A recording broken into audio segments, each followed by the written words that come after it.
There is absolutely necessary a conversion of our hearts to live this theology of the body. We have in each and every one of us this mad, burning, wild desire for something. We're created for something. St. Augustine is known as the doctor of grace. I also like to call him the doctor of desire. He says that the human being is a gymnasium of desire. And what do we mean when we say God? As Christians, we mean God is the fulfillment of all we long for. That's what St. Augustine tells us. This is the Christian tradition. What do we do with our desire, though?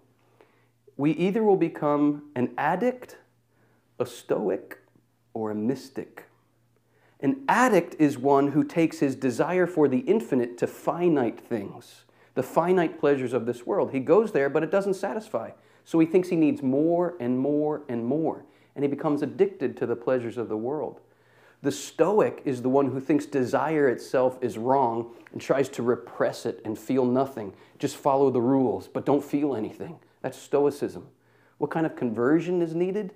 Well, both the addict and the Stoic must allow desire to be redirected towards the mystical banquet that truly satisfies the hunger. When Christ says, "Take up your cross and follow me," He's inviting us on a journey of inner conversion, which means the reorientation of desire towards the banquet of love that truly satisfies. If we're to talk about sexual orientation in our culture, as Christians we have to recognize that the ultimate orientation of desire, sexual desire even, eros, it's meant to lead us to the marriage of the Lamb. That's the conversion that's needed. How can we live this theology of the body in a kind of hypersexualized society? I would rather say a pornographic society, because our society has a terribly twisted and disordered understanding of sexuality. And if we don't make proper distinctions here, we can think sexuality itself is the problem.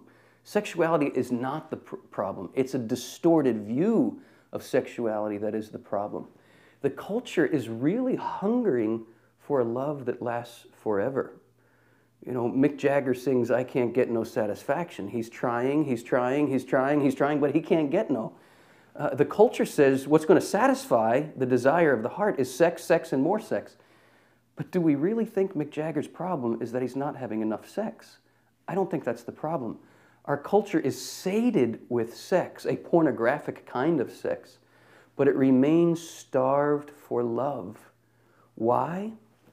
Well, if God is love, and we're not bringing God and human sexuality together, then whatever's going on in our sexuality is not going to be love. The culture has exchanged lust for love. It's a counterfeit.